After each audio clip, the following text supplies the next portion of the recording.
Historically, indigenous people around the world have suffered negative consequences from extractive industries.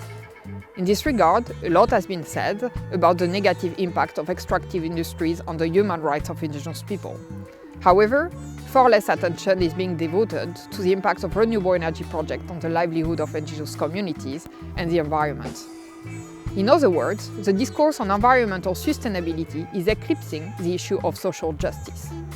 It is indeed often assumed that the development of renewable energy will automatically benefit people on the ground. However, this is a wrong assumption. Renewable energy can also harm people in practice. The impact of wind energy projects on Sámi reindeer herding is a striking illustration.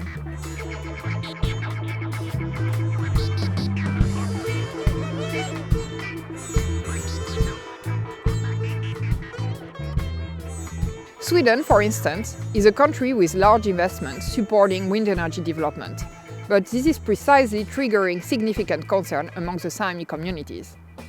These wind energy projects are indeed rooted in the policy aim of Sweden to decrease its CO2 emission and to free the country from the use of fossil fuel, which is leading to a significant increase of investment in the wind energy sector, which looks promising in theory, but unfortunately sometimes is not so positive for the local communities in practice.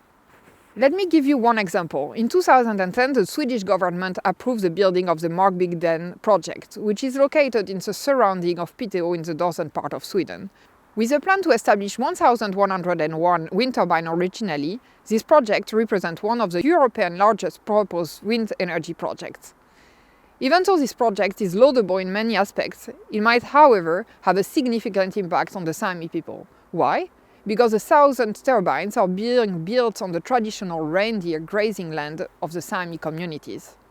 To summarize, what is problematic for reindeer herders is linked both with the construction and operating phases of wind energy projects.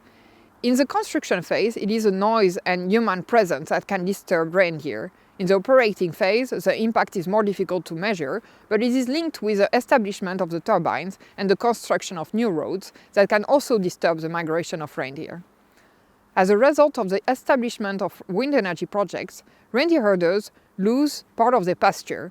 The project can also affect both the migration pattern and calving areas of the reindeer. Together, these disturbances are increasing the workload for reindeer herders as well as the cost to feed animals. Furthermore, the number of wind turbines localized on the traditional land of the Sámi people has multiplied over the year. In 2008, there were about 100 turbines in the northern part of Sweden. Today, more than 1,300 turbines have been established in this part of the country. This goes also without saying that with the multiplication of wind energy projects in Scandinavia, the whole activity of reindeer herders is at stake. And if this activity is at stake, then the whole Sámi community is also at stake. But even outside Europe, there are also a number of projects that have been criticized due to their impact on human rights.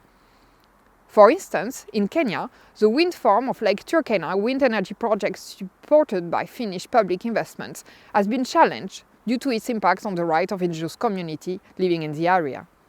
This project consists of 365 turbines and 17% Kenya's total power needs during the daytime. But the problem is that the project has been allegedly built without the free, prior and informed consent of local communities whose livelihood is now being threatened. As you can notice, by looking at the impact of renewable energy projects on indigenous people, my research takes a critical stance on the governance of sustainable development and its impact on human rights. However, my goal is not to undermine the goal to promote renewable energy. My goal is to ensure that the promotion of renewable energy remains compatible with the human rights of indigenous people and ensure that the current green shift will not perpetuate the legacy of discrimination, colonialism and inequality.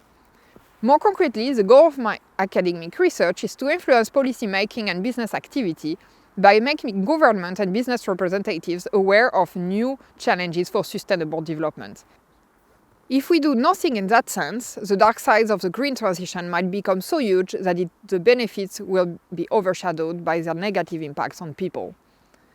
That's also why a transition that places justice and human rights at its core is not only a need for locals, but sustainable development in general.